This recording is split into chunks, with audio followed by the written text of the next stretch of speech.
할렐루야. 우리 찬양 받으신 주님께 영광의 박수 올립시다. 주님 감사합니다. 감사합니다. 귀한 찬양해 주신 시온 찬양대 그리고 가는 학단원들에게 감사합니다. 오늘은 대림절 세 번째 주일입니다. 오늘 여러분들에게 이런 제목의 말씀을 증거하려고 합니다. 한번 따라 합시다. 우리를 죄에서 구원하러 오신 예수님. 예수님이 이 땅에 왜 오셨다고요? 죄에서 구원하러. 오늘은 대림절 세 번째 주일입니다. 대림절이란 뜻은 기다릴 때자에 강림할 림자예요. 예수님의 강림을 기다린다, 그 뜻이. 여러분, 예수님이 육체의 몸을 입고 이 땅에 오신 이유가 뭐라고요? 우리를 죄에서 구원하시려고 예수님이 오신 것입니다. 여러분, 죄는 무섭습니다. 인간은 죄 때문에 어떤 일을 겪었습니까? 하나님과 원수가 되었습니다. 죄 때문에 사망에 이르게 되었습니다. 죄 때문에 온갖 저주를 다 받게 된 것입니다. 그 모든 죄에서 우리를 구원하시려고 하나님이 독생자 예수 그리스도를 보내주신 것입니다. 예수님이 이 땅에 오셔서 온 인류의 죄를 짊어지시고 십자가에 못 박혀 피 흘려 죽으신 것입니다. 예수님은 이 땅에 관광하러 오신 게 아닙니다. 예수님은 이 땅에 여행하러 오신 것이 아닙니다. 예수님은 이 세상에 죄인된 우리를 구원하러 오신 것을 아셔야 됩니다. 그런데 오늘날 사람들은 죄에 대하여 너무 무감각해졌습니다. 심지어 죄를 너무 가볍게 여기고 있습니다. 죄를 자각하는 기본 양심조차도 없어지거나 마비된 것 같기도 합니다. 노아 시대에 이미 죄가 세상에 가득했다고 했습니다. 그래서 하나님이 물로써 세상을 심판하셨습니다. 소돔 고모라 성에는 동성애라는 죄가 가득했습니다. 그래서 하나님이 하늘에서 유황불을 내려 소돔과 고모라 성을 멸망시켰다라고 성경에 기록되어 있습니다. 그런데 세월이 흘러 지금 우리가 사는 세상은 어떻게 되었습니까? 우리가 사는 이 세상은 노아 시대보다 더 죄가 많아졌습니다. 소돔 고모라 성에 살던 사람들보다 더 악한 짓을 오늘날의 사람들이 하고 있습니다. 이대로 간다면 우리가 사는 이 세상은 불로써 심판당할 것이 뻔한 이치입니다. 이런 죄악된 세상에 살면서 오늘도 어제도 내일도 온갖 죄를 다 지으며 사는 우리가 구원받아 천국 가는 것을 너무 가볍게 생각하면 절대로 안 됩니다. 우리 각자가 마음속으로 스스로 답변해 보시기 바랍니다. 만약 저와 여러분이 만약 오늘 죽는다면, 아니 예배 마치고 바로 이 자리에서 내가 죽는다면 과연 나는 천국 갈 수 있을까? 그렇게 쉽게 아멘할 수 있을까? 여러분, 죄를 회개하지 않으면 그렇게 천국 가기가 쉽지 않다는 것을 우리가 아셔야 됩니다. 왜 우리가 신앙생활하면서도 은혜를 받지 못합니까? 죄를 회개하지 않기 때문에. 나는 왜 이렇게 교회를 오래 다녔어도 믿음이 자라지 않는 겁니까? 죄를 회개하지 않기 때문에. 나는 왜 교회를 다녀도 삶의 변화가 없는 겁니까? 죄를 회개하지 않기 때문에. 나는 왜 날마다 죄악 가운데 빠지고 그렇게 죄악 속에 사는 겁니까? 죄를 회개하지 않았기 때문에. 여러분, 간단합니다. 우리가 다시 죄를 이기고 승리하며 사는 길은 우리가 하나님 앞에 통해 자복하고 죄를 회개하는 길밖에는 없습니다. 우리가 하나님 앞에 정직하게 죄를 회개하면 하나님이 우리의 모든 죄를 다 용서해 주실 것입니다. 우리가 하나님 앞에 정직하게 죄를 회개하면 하나님이 우리의 아무리 더러운 죄도 다 깨끗하게 씻어 주실 것입니다. 새로운 삶의 출발은 회개에서부터 시작되는 것입니다. 인생이 새롭게 변화되는 첫 출발은 하나님 앞에 철저히 회개하는 것입니다. 회개하면 삶이 달라지고 인생이 달라지고 신앙생활이 달라질 수 있습니다. 저는 며칠 전 98세 된 은퇴 목사님의 간증을 보다가 눈물을 흘렸어요. 은퇴하신 98세 된 목사님이 얼마 전 어느 날 새벽 갑자기 방에서 대성통곡하고 웁니다. 주무시던 방바닥에서 대굴대굴 굴러가며 98세 된 목사님이 통곡을 하고 웁니다. 건너방에서 잠자던 따님이 깜짝 놀라서 이게 무슨 일인가?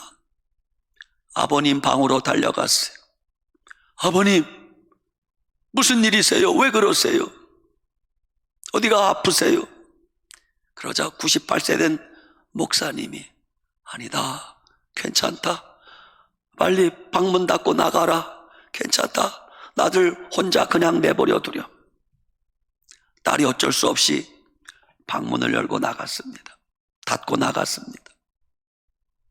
한참 시간이 지나서 98세 된 아버지가 딸에게 자기가 경험한 하나님의 은혜를 고백하는 거예요. 따님이 아버지의 말씀이 심상치 않아 녹음을 했습니다. 이런 내용입니다. 내가 이제야 신앙에 절이 들었어. 98세인데 내가 이제야 신앙에 절이 들었어. 내가 젊어서 목회할 때는 잘 몰랐는데 내가 이제야 내 잘못을 깨닫게 되었어. 내가 목회하던 양들을 다 천국으로 인도하도록 설교를 해야 되는데 양들이 말 안 들으면 억지로라도 강제로 몰아서 천국 가게 하고 무릎을 꿇고 빌어서라도 그들이 천국으로 가게 해야 하는데, 그런데 나는 그렇게 하지 못했던 것 같아. 내가 쓸데없는 일에 시간을 많이 쓴 것 같아. 내가 나이 98세가 되어 이제 깨닫고 보니 그렇게 교회에서 속썩이던 양들은 어떻게 됐을까? 그렇게 교회에서 다투고 싸우던 성도들은 어떻게 되었을까? 지금 그들 얼굴을 하나하나 떠올려 보면 그 영혼들이 불쌍해서 몸서리가 쳐진다. 그러면서 98세 된 목사님이 그 불쌍한 영혼들을 생각하며 통곡하며 우시더라는 것입니다. 사랑하는 여러분, 내가 교회를 오래 다녔는데 그것 때문에 구원 갈 수 없어요. 정말 하나님 앞에 나의 죄를 통해 자복하지 않으면 천국 가는 길이 그렇게 쉽지 않을 거예요. 여러분, 죄가 뭡니까? 어렵게 생각하지 마세요. 간단하게 죄라는 것은 하나님이 하지 말라고 했는데 부득불 그 짓을 하면 그게 죄예요. 두 번째, 하나님이 이렇게 하라고 했는데 굳이 안 하면 그게 죄라는 걸 아셔야 됩니다. 하나님이 지금 누구의 죄를 문제 삼는 겁니까? 누구의 죄를 지적하는 겁니까? 하나님은 지금 대통령의 죄를 묻는 게 아니에요. 정치가들, 국회의원들, 장관들의 죄를 묻는 게 아니에요. 하나님은 지금 그 사람 저 사람의 죄가 아니라 바로 내 죄를 묻고 있는 거예요. 내 죄가 문제, 내 죄가. 죄를 회개해야 된다고 하면 이렇게 질문하실 분이 꼭 계십니다. 목사님, 예수님 믿고 교회 다니면 죄 문제 이미 다 해결된 거 아닙니까? 라는 질문을 하시는 분들이 계실 거예요.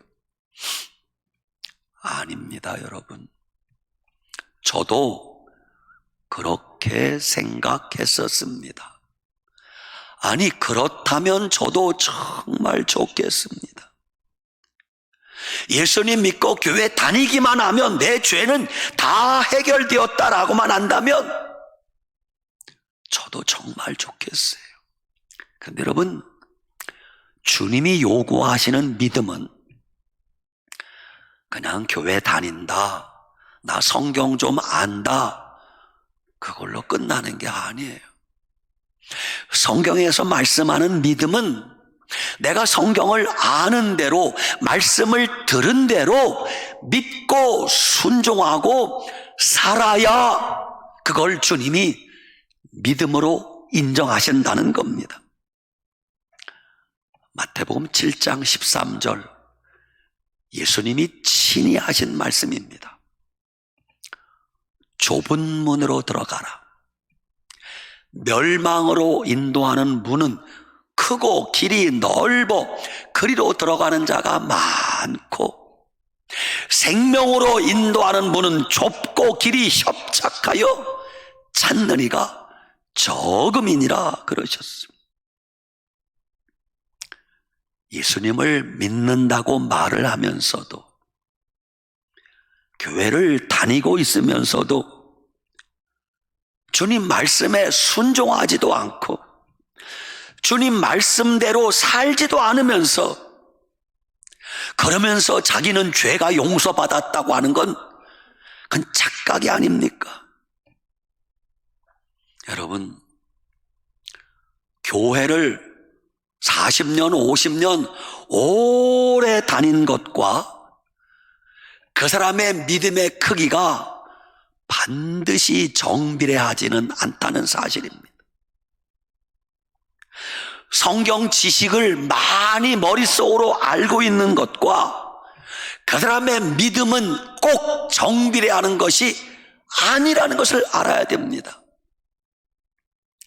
대단히 미안하지만 성경 달통한 신학 박사가 자기는 성경을 가르치지만 예수님을 안 믿는다는 신학자도 있어요. 많은 성경 지식이 꼭 믿음이 좋다는 것을 의미하는 것은 아니라는 것을 알아야 됩니다. 아무리 교회를 오래 다녔어도 주님 말씀에 순종하지 않으면 그 믿음은 죽은 믿음이에요.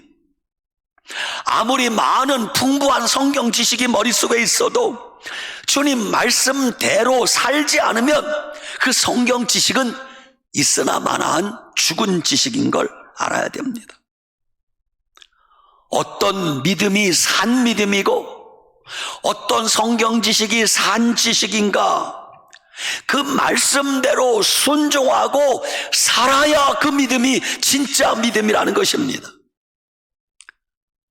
진짜 믿음의 사람은 날마다 주님 앞에 회개하는 삶을 사는 사람이에요. 우리의 더러운 죄가 어떻게 깨끗하게 씻어질 수 있습니까? 우리의 죄는 오직 예수님의 십자가 보혈을 통해서만 깨끗하게 씻어질 수 있습니다. 우리의 죄는 감추지 않고 숨기지 않고 덮어버리지 않고 하나님 앞에 고백하고 자백하고 회개할 때만 깨끗하게 용서받을 수 있는 것입니다. 회개하라는 말씀이 왜 중요합니까? 세례 요한이 광야에서 외치던 첫 음성이 회개하라, 천국이 가까웠느니라. 공생애를 시작하던 예수님께서 외치던 첫 음성이 회개하라, 천국이 가까이 왔느니라 말씀이에요. 무엇을 회개하라는 겁니까? 너의 죄를 회개하라는 것입니다. 내 죄를 회개하라는 것입니다. 어느 교회에서 부흥 집회가 열렸습니다. 담임 목사님이 부흥 강사님에게 한 가지 부탁을 하더래요. 저는 지금까지 우리 교회 부흥회를 하면서 어느 강사님이 오시든 단 한 번도 목사님, 우리 교회에 이런 문제가 있고 이런 기도 제목이 있고 한 번도 말한 적이 없어요. 다만 그 강사 목사님이 기도하면서 준비한 말씀을 그냥 순수하게 아멘으로 받고 싶어서 단 한 번도 어떤 부탁을 한 적이 없는데 그 교회 담임 목사님은 부흥 강사님에게 이런 부탁을 하시더래요. 뭐라고? 목사님, 제가 목회하면서 한 가지 소원이 있습니다. 이번 부흥에도 제 한 가지 소원이 있습니다. 그래서 강사님이 물었어요. 그 소원이 뭡니까? 예, 목사님, 우리 교회에 돈이 아주 많은 할아버지 성도님 한 분이 계신데 그 할아버지 때문에 교회가 늘 힘듭니다. 그 할아버지 생각만 해도 가슴이 철렁철렁 내려앉고 마음이 불편합니다.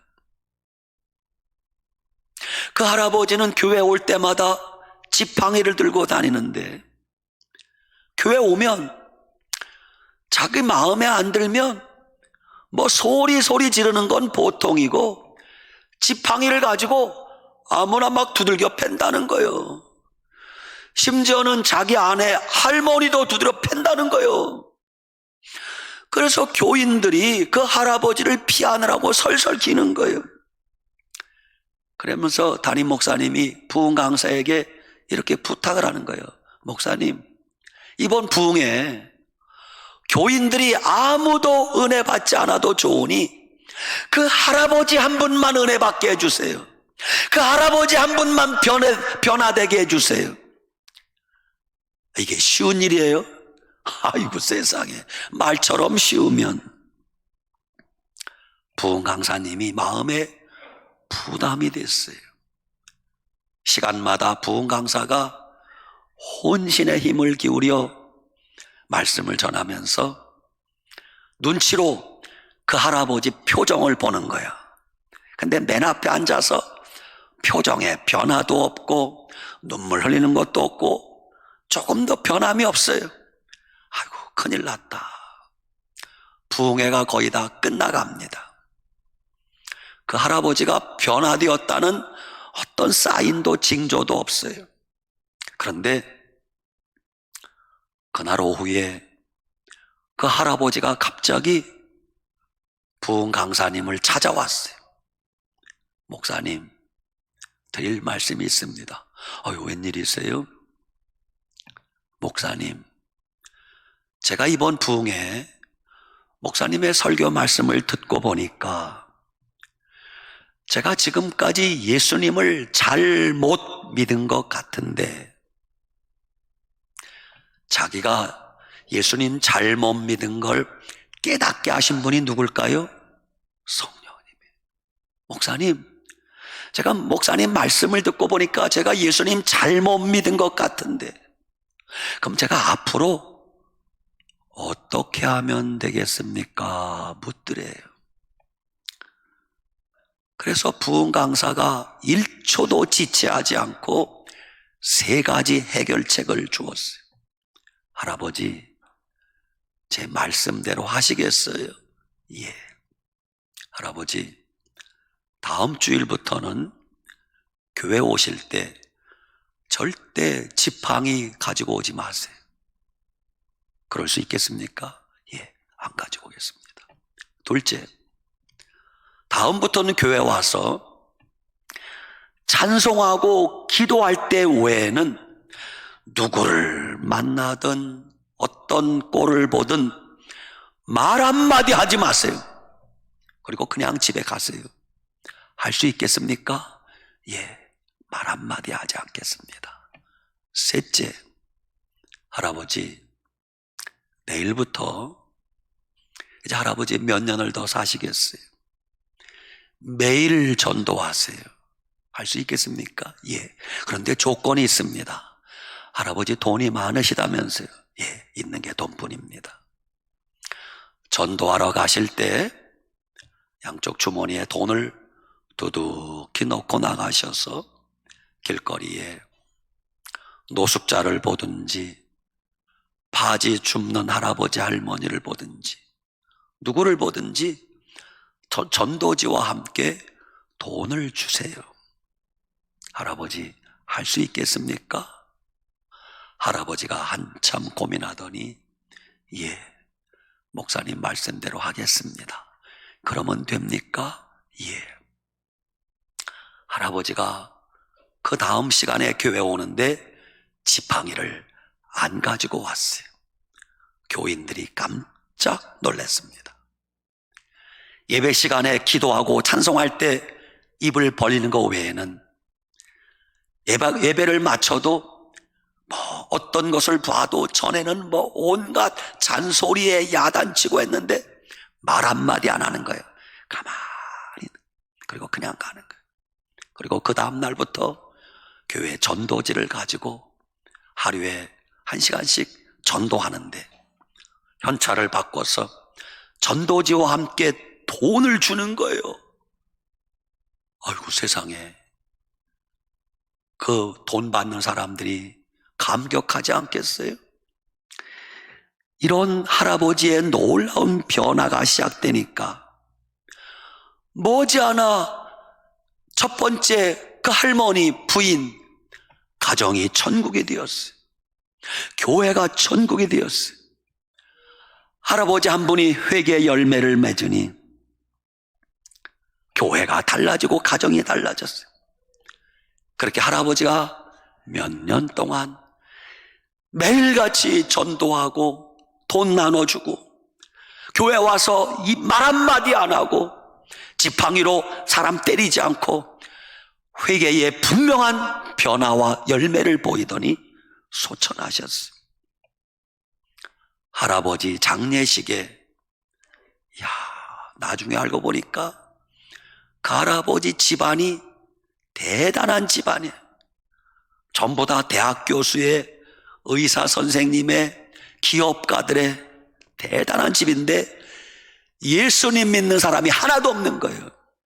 그런데 그 할아버지 장례식을 통하여 그 할아버지가 어떻게 살았는지, 마지막 어떻게 살았는지 그 모습을 보고 장례식에 참석했던 일가 친척들이 하루 한날 한시에 다 예수님을 믿게 되었다고 합니다.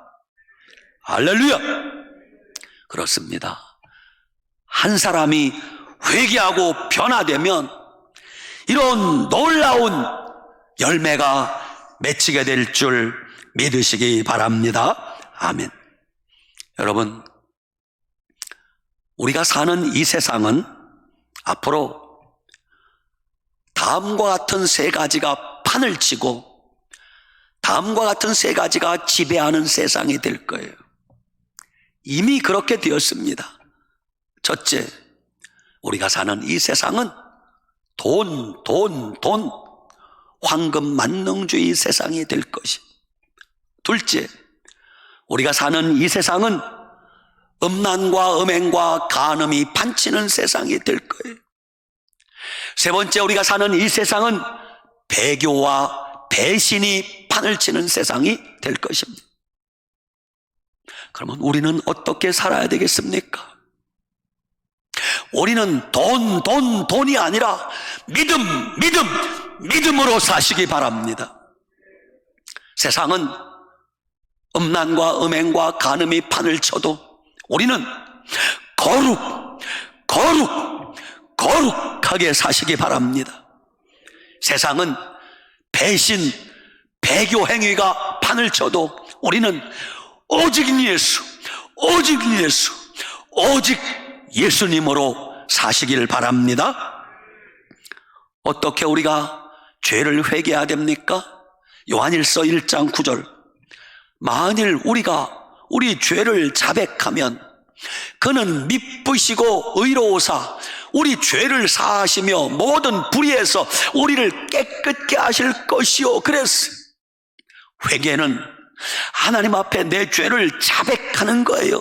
감추지 않고 덮어버리지 않고 은닉하지 않고 주님 앞에 내 죄를 자백하는 거예요. 그러면 요한일서 1장 7절, 그가 빛 가운데 계신 것 같이 우리도 빛 가운데 행하면 우리가 서로 사귐이 있고 그 아들 예수의 피가 우리를 모든 죄에서 깨끗게 하실 것이요. 그랬어요.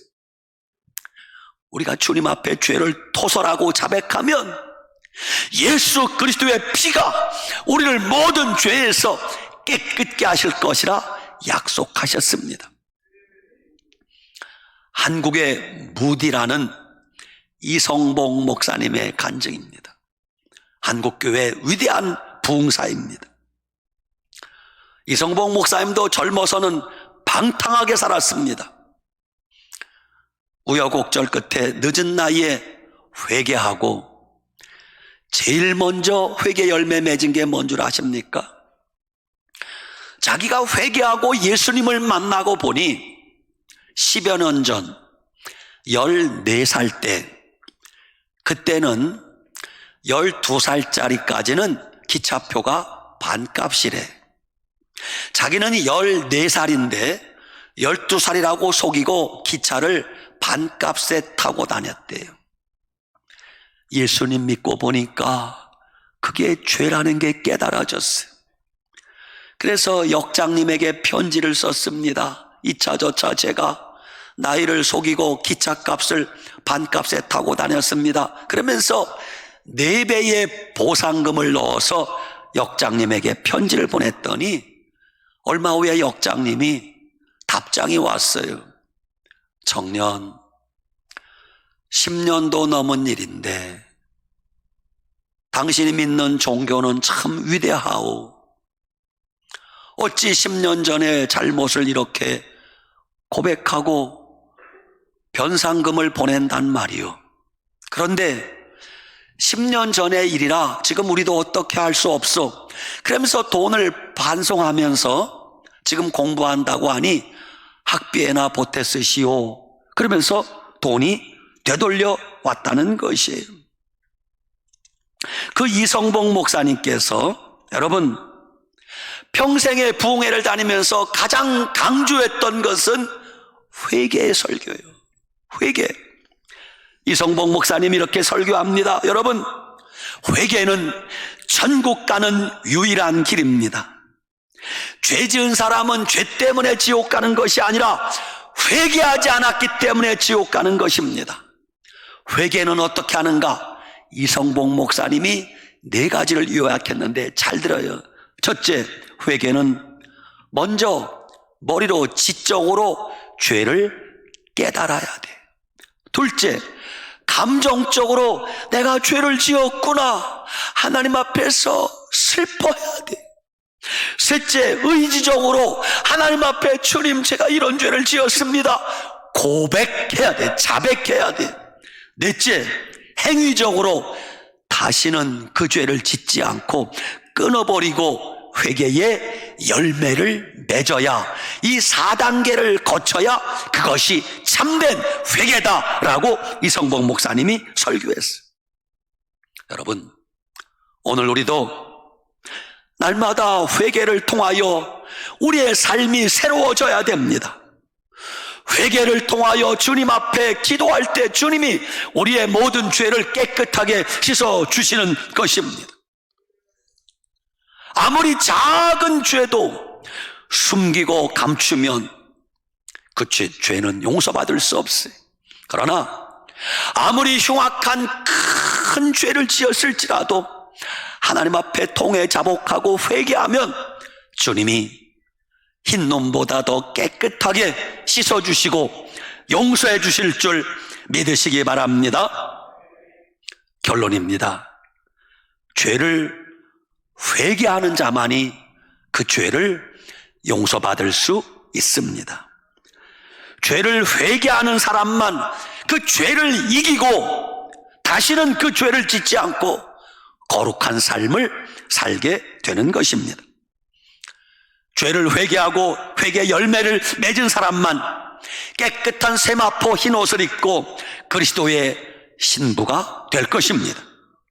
죄를 회개하고 회개의 열매를 맺은 사람만 우리 주님 나팔소리와 함께 공중 재림하실 때 공중 혼인잔치에 들어갈 수 있을 것입니다.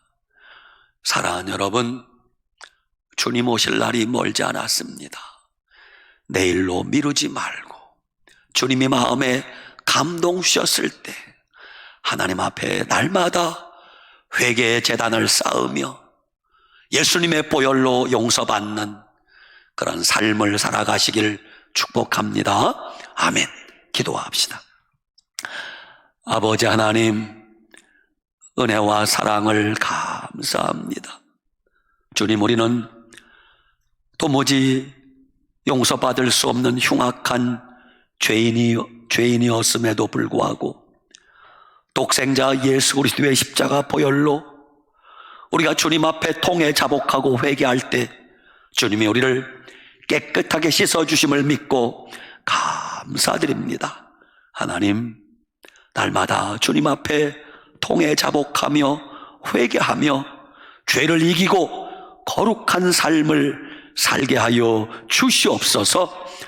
다시는 그 추한 죄, 더러운 죄, 흉악한 죄, 다시는 그 죄에 빠지지 않게 우리를 도와주시옵소서. 예수님의 이름으로 간절히 기도드리옵나이다. 아멘.